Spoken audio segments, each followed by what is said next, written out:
Hello, and welcome to Seriously Pointless Conversations About Culture, the podcast where myself and a few of my friends get together and discuss nerdy things. Just a reminder, if you like what you're listening to, please subscribe to Seriously Pointless Conversations YouTube channel, or you can find us on your favorite podcasting apps. Thank you for your support. Without you, none of this would be possible. Thanks for coming by. Now let's get into the episode. Hi, and welcome to Seriously Pointless Conversations About Culture, your Seriously Pointless podcast about all your nerdy and geek things across time and your marvelous menagerie of magical masks, James. It only took 2 times and several preambles to try to get that right. So, obviously, by that awful, I don't know. I wouldn't call it awful. I would call it It's a solid 3 out of 10. Solid 3 out of 10. By I'm gonna say by your snarky clap, James, your snarky golf clap. That was genuine and heartfelt. I'm just letting people know that you're here. Honestly. You're trotting all over my feelings now. That's good. That's my job, though. I'm here to stomp your feelings and to make you feel bad about yourself. You know, we just established this in the last video, David. Nagging is not cool. That's right. I shouldn't Roman don't treat people like that. That's right. I shouldn't tread on you, especially if I want you to eventually be into me and go out on a date with me and maybe possibly get into a romantic relationship with me, right? Of course. Okay, this is the end goal. Okay, don't tell our wives. No. Today, guys, James and I are going to be talking about the sequel to our previous review, Legend of Zelda: Ocarina of Time. We're going to be talking about Legend of Zelda: Majora's Mask. So, James, before we get into the nitty-gritty, do you just want to do a quick overview about what this was? So, Legend of Zelda: Majora's Mask, widely regarded as one of the best games of all time by a lot of people. I will agree with that. It's an action-adventure game published in 2000 by Nintendo. It's a direct sequel to the Ocarina of Time that was released in 1998, actually built on the same engine. It's the second Zelda game to use 3D graphics, and in particular, it featured a few really groundbreaking concepts at the time were very novel. One, there is a mask system where Link can wear different masks, which didn't just give him abilities. A lot of them transformed him into a complete new character altogether, which gave you different dialogue and story options and different core abilities. True. And, for example, you can get turned into a Deku Shrub, and the Deku Shrub could pop out of flowers and shoot bubbles and stuff. It also featured a 3D time loop, where time looping games were kind of the, soup du jour of this year's stuff this last January. At the time, this was a new thing. They had a 3-day time loop, and characters had these completely scripted things they went throughout the day. Even the minor bit characters, like the mailman had his route, the people in the inn did their thing, and this all kind of played together into different things you had to do to unlock all the different masks and options in the game. That sounds like a pretty good synopsis, and honestly, it's pretty fascinating to just kind of hear the kind of things that they set up in it. But let me ask you this, James: what was your meet cute on this? Where did you first run into this? I ran into this one. This was another one they actually advertised in movie theaters. Yeah. This was before the internet was the main form of advertising for everything. Getting close, though, yeah. They actually advertised this to kids at the movies. That's where I ran into it. Did you see this in front of the first Pokemon movie, I'm guessing? I think so, yeah. Then maybe... This was after the Power Rangers movie, of course. Yeah. So yeah, it might have been the first Pokemon movie. It was one of those big movies that all the kids went to, so Pokemon... This is right about the same time as when we were in... I'm going to say grade school. We were maybe 6th or... Did you get your limited edition Dragonite for going to the movie? I wasn't allowed to go see the movie, James. I had said something very rude to my mother. It was one of my first curse words, and I had my movie privilege taken away from me, so it was well deserved. She did not hold back with the consequences. Well, I tell you this, but she never ever hit me, but God knows she knew what to take away to make it burn. So she knew how to make it hurt. Yep. It's 100%. So I'm lucky my father wasn't there. I'm pretty sure I would have had a slap across the face for that one. Oh yeah, absolutely. But so, did you end up getting it when it was released? I'm assuming. Oh yeah, I got this one. Okay, so because I knew, so that was the thing, was you You had the 64. I don't know if Chris Sire had a 64 or He not. had one too because his mom played Harvest Moon religiously. Oh, she did? I didn't even know that. Wow. She played Harvest Moon 64. Like, she must have gone through it 10 or 20 times. Like, Oh my God. she would try to get the best score at the end of year 3. Like, she was obsessed. Oh, wow. And then later Animal Crossing afterwards. Like, she was seriously obsessed with these games. Wow, I didn't even know. That's know. why Chris Sire always had a system, which otherwise you would think would be out of character for his dad to buy him a game console every year. But that was because his mom played them. 100%. That's why he had them. If anybody had known, Mr. Sire, Matt Sire, like, you would have known, like, he would not have ever probably bought him a game. So he probably would have had Chris out there working on cars with him or doing something else. Yeah. So, but no, his mom played the consoles. That's why he that makes sense, though. So it totally made sense for your dad, for you having one, because your dad was kind of a big nerdy kind of tech guy like the rest of us. He played the NES when he was a kid. Yeah. And whenever he bought me a Super NES for Christmas, he actually took it out of the box, put it together, and played it for 5 or 6 hours before bed. And then he forgot to delete the save file, and he said Santa did it. So, and your mom, I could see your mom just looking at him like, "Good God, Dan!" I could see it already. That's funny. But yeah, see, I never had any of these systems when I was growing up because my parents just didn't see the value in it, I guess, or they just didn't, or maybe we just didn't have the expendable income. I don't know what it was, but I think we always had a PC in our house, like, so we had.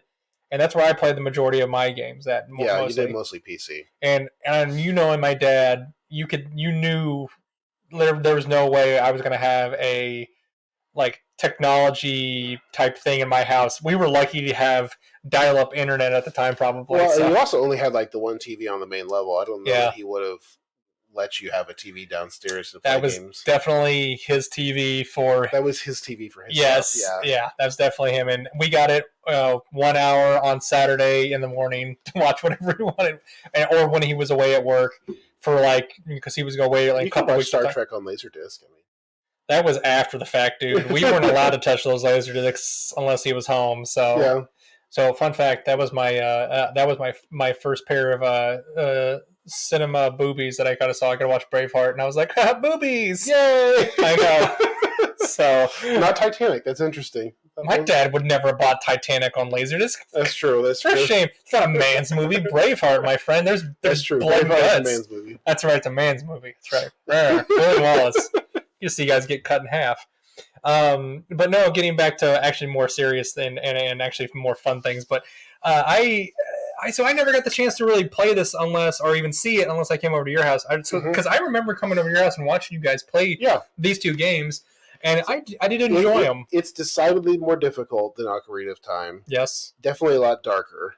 Oh, 100%. In plot and themes in general. And Ocarina of Time already has some dark moments compared to more modern Nintendo games. But this one is definitely a couple shades darker in tone. Mm-hmm. And there's a lot more side questing and mini games going on. Like, because there's a 3-day time loop, there's a lot of little things you can do to unlock different masks. And then a lot of masks will unlock other things that can happen in the storyline. And you can only access things with the certain masks at certain times of day and whenever you go through. Right? Yeah. For example, the real final boss of the game is getting the couple's mask. Yes. For getting Kirfi to wed Ananju or something like that. There's a young star-crossed couple in the game, and getting these two to actually hook up and get married is probably the hardest challenge of the game. You have to get almost all the other masks first. Okay. And then it takes multiple playthroughs of the 3-day cycle to unlock all the different masks you need. And then you have to have one cycle where you spend the entire cycle doing things in sequence. Like, you have to go and see him by the lake, and you have to wear a certain mask to get him to talk to you.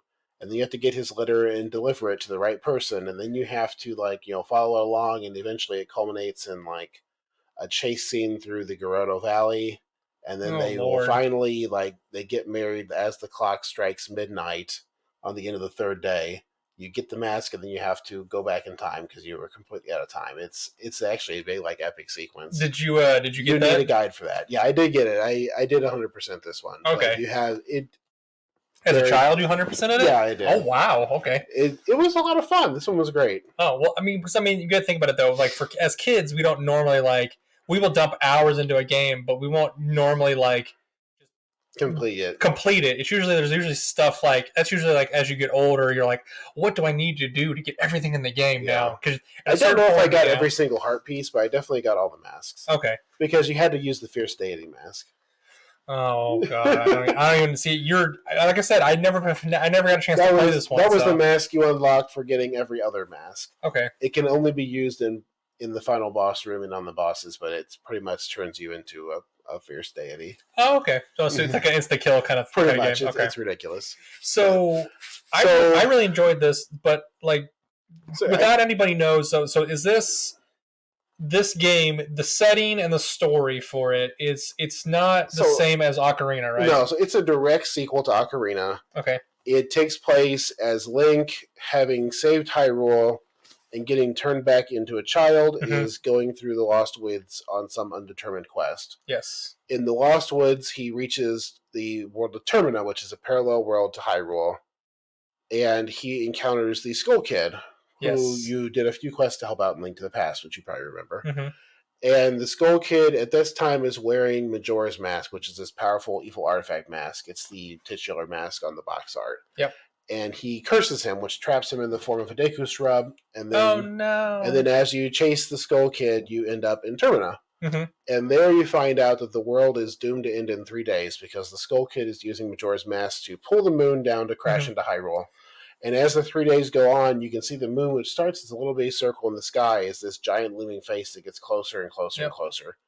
At the end of the 3rd day, if you don't do something, the moon crashes into the planet and everyone dies. So a side note before you keep going, if you guys don't know what he's talking about and you don't have any plans to play the game, there's actually a really interesting YouTube video about Majora's Mask and the Skull Kid, about how he gets the mask. Yeah. You've seen, I don't know if I sent it to you now. It's really well done, but it's creepy as all get out. I love it. That sounds cool. I don't think I watched that one. I'm pretty sure I sent it to you, but it's basically him, the mask, the mask guy. Because he steals it from the mask salesman. Yes. And that's kind of what happens. Like he falls off the mask guy's like pack, and when he picks it up, that's when he's like he sits there and looks at it the whole night though, and eventually he finally puts it on. Yeah, he's kind of possessed by the mask as part of the story.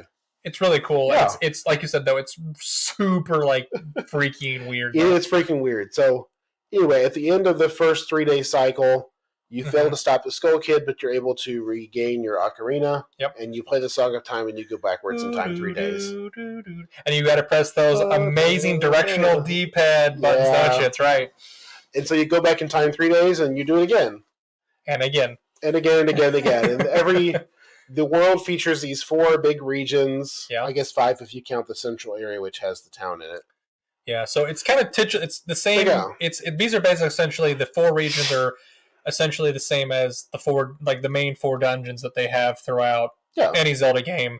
And so you go through and you have to kind of eventually get into these temples. What do you unlock in each of the temples? So each kind of big region features like a main mask. At least the first 3 do. Yes. You get the Deku mask from the Deku shrub in the swamp area. That's right. That's the one you start with.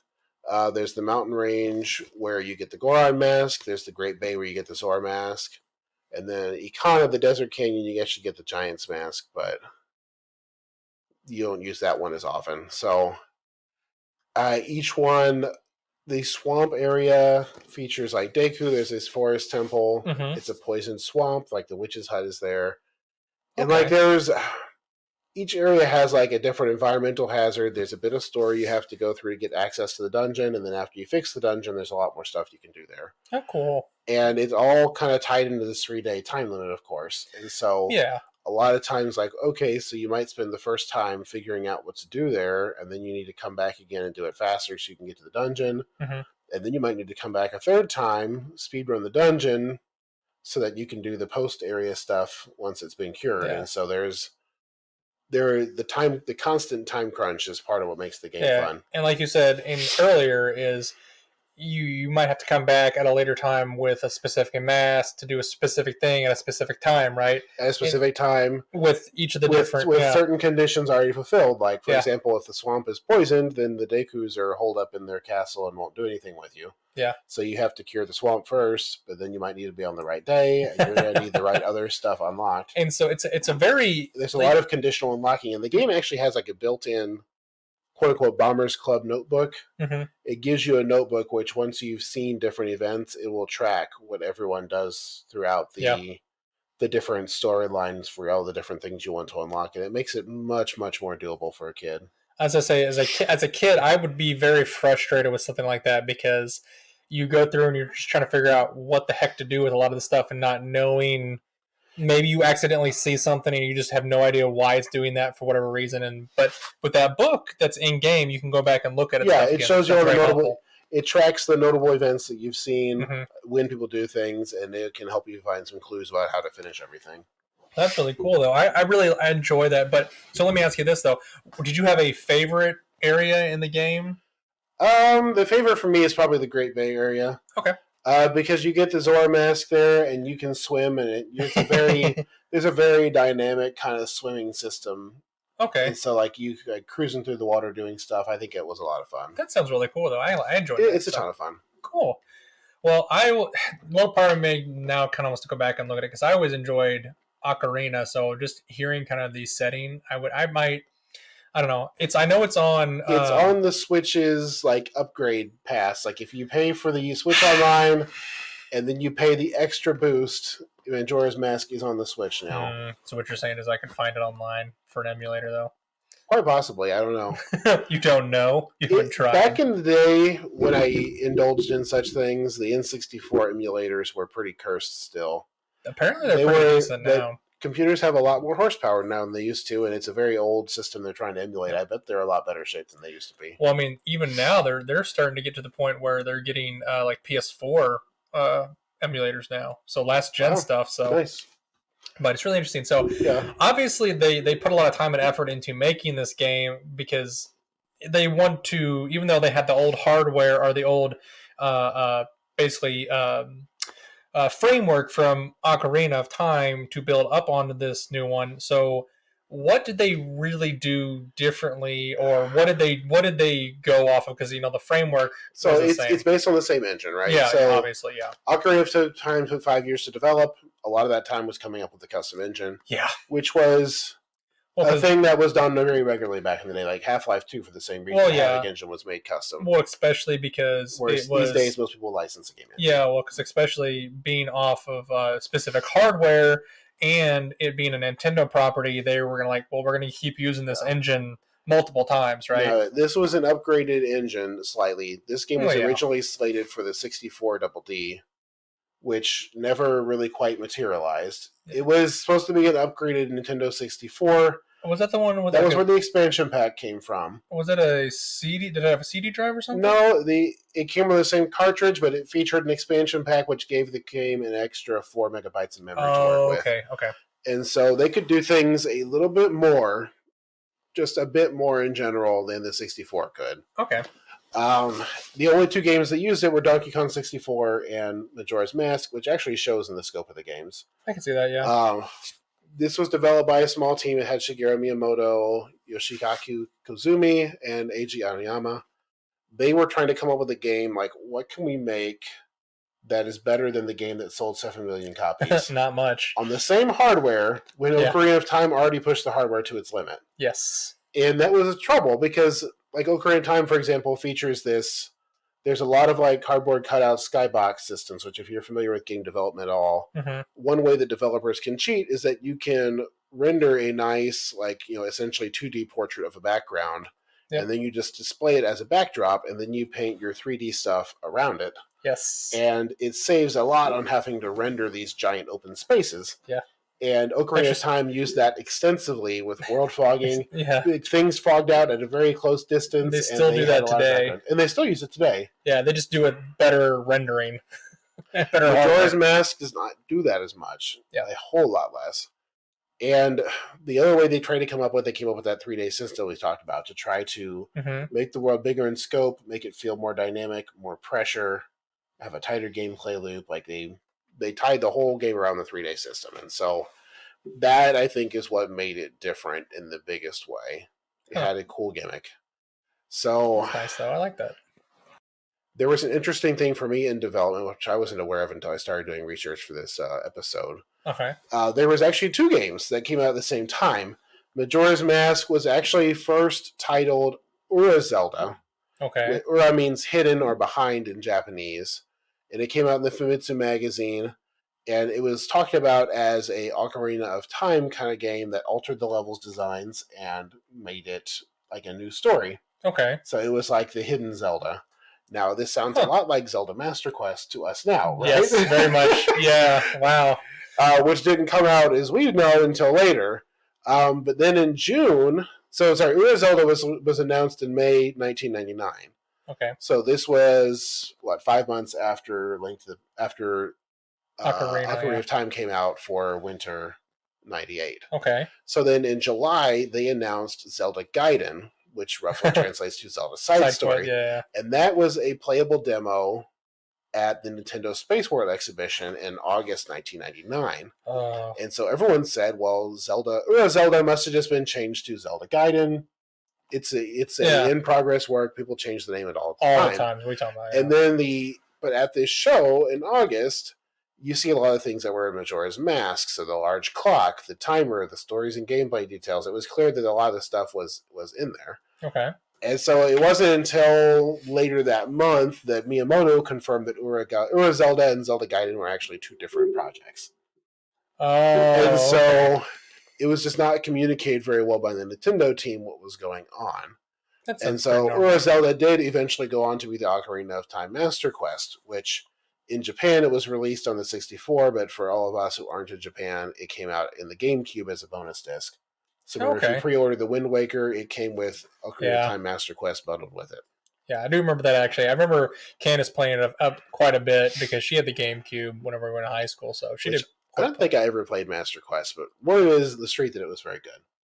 You need to get yourself a GameCube. I gotta get myself a GameCube, I guess. Or you can just wait for the emulator, GameCube emulator, James. So, anyway, ultimately the game came out in winter 2000. Pretty normal Nintendo stuff. And it did very well. It did not do as well as Ocarina of Time. But Ocarina of Time was also like one of the release box things for the N64. Yeah. So was it bundled with it, or did it? I don't think it came bundled. I think the Super Mario 64 was bundled. That's what I thought. I couldn't remember. I think Ocarina of Time came out a little while later, but it was close to the beginning. Yeah, you're right. Actually, yeah. Now I'm thinking about it. Yeah, that's right. So it sold around 300,000 copies in Japan in its first week, selling 600,000 by the end of 2000. In the United States, it was the 4th best-selling game of 2000 with 1.2 million copies sold. It's not shabby at all. Not shabby at all. In Europe, it was the 8th highest grossing game. So ultimately, they sold about 3.3 million copies worldwide. Good God. So about half as many as Ocarina of Time ultimately did. Now, it definitely scored very well in critical acclaim. Like Metacritic gave it 95, which is indicative of universal acclaim at the time. Oh, yeah. The Tampa Bay Times, which called Ocarina of Time the Gone with the Wind of video gaming. So I'm going to... said that Majora's Mask was better. Can I pause just a minute? The Tampa Bay Times? Yes. This is back when newspapers, legitimate newspapers were like, we're going to review video games. Yes. I had no idea. I guess, you think about it, that's what they used to do. This was back when there was Nintendo Magazine, and that was about it. Gives me so many chills to think about that. So. This was back when Nintendo Magazine featured a speedrunning section where they printed the scores of top runners. I do remember that, actually. That people did not have to submit videos of. They wrote letters with their best times, and they just took them at face value. Not shady at all. Which Carl Jobs has a interesting video on one of those. I have to check that out. That's kind of funny, though, yeah. But that's really cool, though. So anyway, people generally said it was amazing. People differed a little bit on whether they thought this one or Ocarina of Time was better. I think it's largely a matter of preference. It really was. I think Ocarina of Time has more universal appeal. Mm-hmm. I think as a game, Majora's Mask is probably slightly better for me. It has more engaging mechanics, and I think that's. I'll agree with you if on you're that not the right type of person, though, it's not going to appeal to you. Yeah, I think the 3-day loop is not for everybody, and it's definitely harder than I think most kids could do easily up to that 10-year-old age group. I would definitely say I would be willing to try it now. I could definitely see why it would turn me away when I was younger. Mm-hmm. And I definitely can see why I enjoyed Zelda, the Ocarina, a little bit more of time, just because it was pretty much a standard like Zelda game, right? Standard Zelda game. It is very, very similar to Link to the Past in terms of its pacing and the number of dungeons and everything else. Yeah, I think that's why I liked it a little bit more. And I think just the simple fact that I had probably just got done playing it over at your guys' house and like just not being able to get over there and play it as much. But I think this is one that it's hard to play this game incrementally because you have to keep the loop in mind. Yeah. This is a game that you have to kind of play in not one sitting, but like 1 month or 1 or 2 months. Yeah. You can't leave. You can't leave for a month and come back and play another dungeon because you'll forget everything you were doing. And being a child that had like severe ADD at the time, I can definitely see why that probably did not sit well with me as much. The only reason it worked for me is because I could sit down and obsess on it for a few weeks. Yeah, but that's cool though. I enjoy it. So obviously you got rave reviews. It looks like for most of this stuff. So let me ask you this though. In your mind, I know you've already said you enjoyed it quite a bit. How many Deku masks out of 10 would you give it? I give this one a 10 out of 10. You give it a 10? Wow. Considering when it was made. Flawless, huh? It was flawless for its time. Okay. So even now, like, as it being later on, you're still going to... It is still a very playable game now. Okay. It is still a lot of fun. Is this one that you revisit fairly often? I would revisit it if I had an easy way to play it. Okay. That's the main thing holding me back is that I would have to buy that Nintendo like Boost subscription thing. Because it's like $20 a year, isn't it? Yeah, I'm sure I will eventually get it and just play all the games at once. Like I just replayed Link to the Past this year, but N64 games are easier to access than Super NES games are easier to access than 64. So that's the one thing it's holding me back from actually getting on the emulator. This is kind of a side trope there. The Nintendo emulator is that, from what I've gathered, is the ports they've put on there are just not as good. Some of them can be janky, and it's definitely like got people. I've read that people have got like corrupted save files and things like that, or the game has just like straight up like crashed on them before. Well, some of them had significant performance issues. Some of them had significant rendering issues. Yes. For whatever the quirks were, the N64 seemed to have been a much more particular system when they wrote a lot of these game files. And I remember even back in the day when I was trying to make N64 emulators work, a lot of them were game by game compatible. Like the Super NES emulators pretty much worked for everything. Yes. And the N64 ones, like different games took different settings and different wrappers and different everything. And so I don't know what was going in on the back end for the console, but there was, I think, some serious hardware optimization programmers were doing that is making it very challenging to kind of universalize the code. And I definitely is something I was going to look into a little bit because I always kind of wanted to get back in there and play some of those old N64 games because, you can get, there are tons of other a lot of them are really amazing. Yeah, they are just amazing because, especially things like, Conker's Bad Fur Day, which I just really want to get into and replay all over again because it's just so much adult body humor. Well, and a lot of the generation of game makers that were making these games, this is some of their final projects were the N64 era.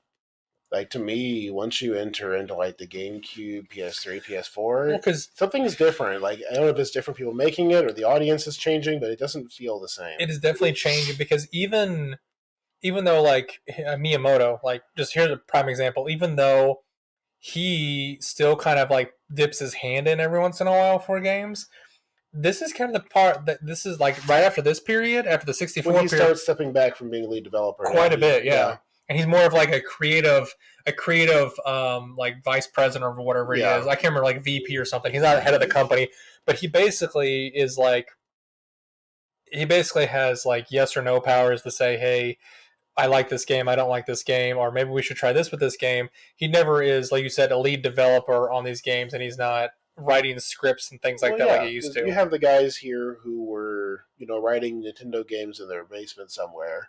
Yeah. And now they've been in the industry for 20, 30 years, and a lot of them are either aging out or, like you said, are getting promoted up the ladder. Oh, yeah. And they're not...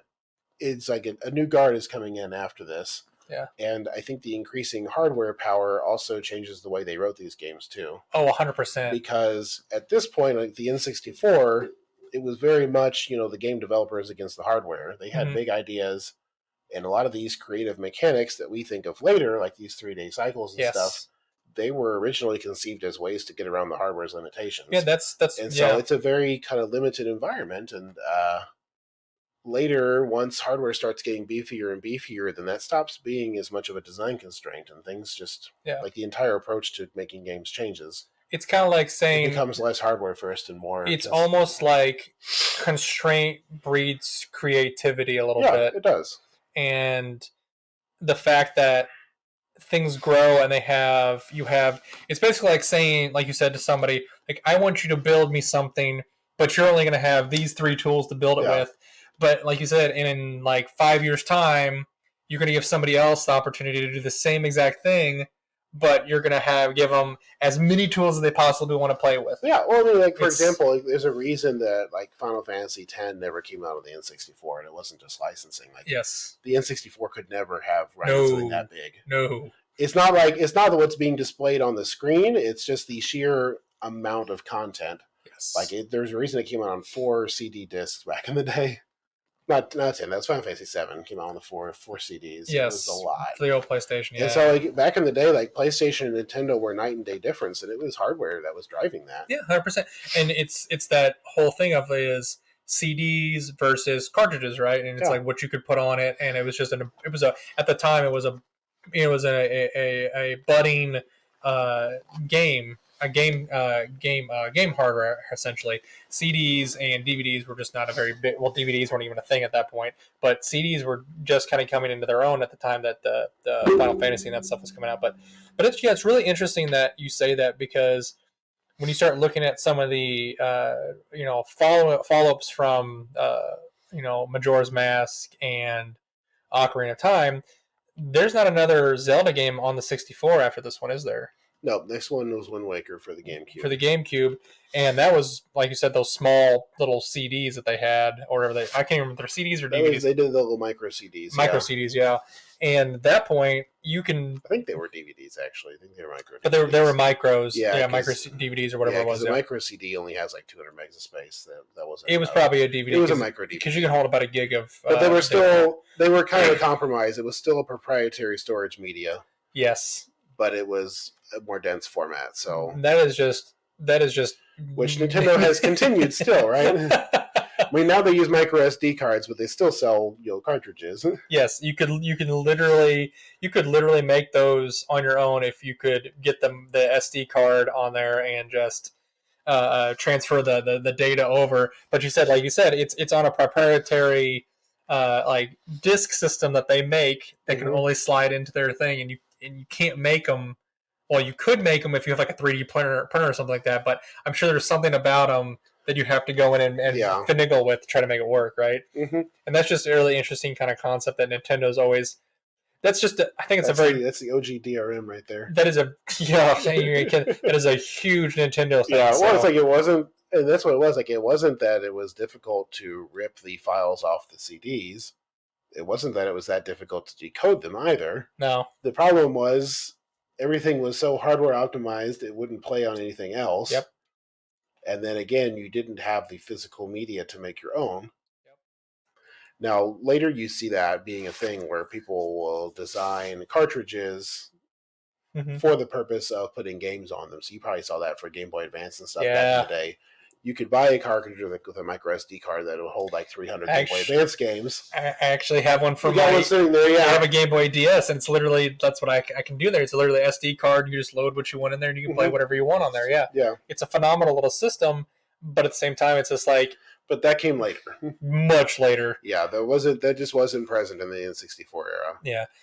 So, but that's always kind of something I always kind of thought was really interesting. But yeah. So, I guess kind of besides us, rambling on about random, pirating techniques, which I think that'd be kind of an interesting topic to go into at some point. Yeah, it'd be interesting. But yeah, so I hope everyone enjoyed our Zelda series we've got going on. I think we're going to do one more to round out next month. I think we're going to do a trifecta of Zelda. And then after that, I think we'll try and do something a little bit different. Maybe a I don't know. We might do something completely different. Or we might do another trifecta of type games. We'll have to pick a kind of a series or a genre of things we should choose from and go from that. But yeah, we'll see how the winter holiday releases take us. It's true. And did you see? Oh, I didn't even ask you. Did you get a chance to see any of the game awards? I haven't watched them yet. Oh, actually, I did want to mention though that Dwarf Fortress is out on Steam now. Really? That's what you're going to plug? That's what Dwarf Fortress? Dwarf Fortress, the OG, the granddaddy of all colony management simulators. If you like stuff like Rift World, then Dwarf Fortress is much so to better. Be fair, I think you would become. You never knew. Dwarf Fortress is complicated. You don't know Chris Dunning at all, do you? Not very well. It's my wife's cousin, but his youngest brother Philip Dunning. So I'm going to see him right now for computer science, but I've noticed the last couple of times I've been on getting on to play with you guys, either with the league or like Grounded. I've noticed he has been playing Dwarf Fortress, James. It's an obsessive game. The fluid mechanics are punishing. There's lava. There's incredibly deep, like almost geologically accurate world generation. Oh wow! Like the game generates like history and historical figures and gods and deities and all this sorts of stuff that is borderline useless. Yeah, this is like the ultimate like project for two brothers living in their house together. Like they've been surviving off of PayPal donations for like the last 20 years making this game. Hey, you know what? Like people donate to them and they reward them with hand drawn crown dwarf. They draw like dwarf drawings and crowns. And my God, we might have to do this. The story and the history behind this game is pretty incredible. It's like the ultimate emergent storytelling game. People do this like Succession fort thing. Yeah. Where you play 1 year on the fort and then you write up like a little article about how it went and then you give the save file to somebody else and then somebody else plays it.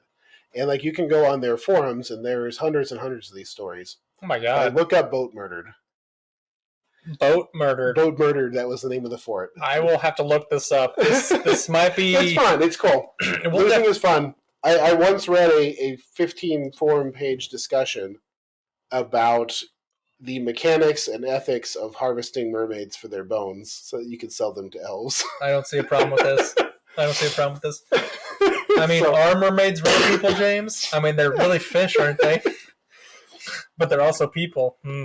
Yeah. That's a good question. Anyway, it's a cool game. So, well, that's kind of cool. I enjoy that. We might have to do an episode on that sometime because you seem really into that. So that's fun. And I might actually might have to see if I can play it. Is it free or how much does it cost? I don't know. The Steam release I think is fairly cheap. I think it's like a $20 or something. Oh, that's not bad at all. It's not bad. Well, maybe the free version is still on his webpage, but it's ASCII art. It's going to get the new interface soon, which is the main reason I'm plugging it. Because they had tile sets before where you could have tile set graphics instead of ASCII art. But the new interface is more mouse-driven instead of endlessly nested keyboard commands. So It is much, much more approachable than it was before. That's not bad at all then, yeah. So, well, if you guys haven't heard of that, go check it out. Also, like I said, check out Majora's Mask. If you've not played this, like I haven't, which it's on my to-do list, much like everything, it's a very long list of games that I want to play that I'm never going to get to, I feel like. But yeah, I'm glad that we got to talk about it today. And obviously, it's something that was near and dear to your heart and very much part of your childhood, James. So I'm glad you got to tell us about it. So, guys, thanks for listening. And check in next month to see what new Zelda game we're going to be talking about. And we will see you in a parallel universe. See you guys. See ya. If you're interested in keeping up to date with new episodes on our channel, add us on any of your favorite podcasting apps, or subscribe to our YouTube channel at Seriously Pointless Conversations. If you have questions or concerns, please email us at seriouslypointlessconvo@gmail.com. We appreciate any feedback. Thank you for listening to our show.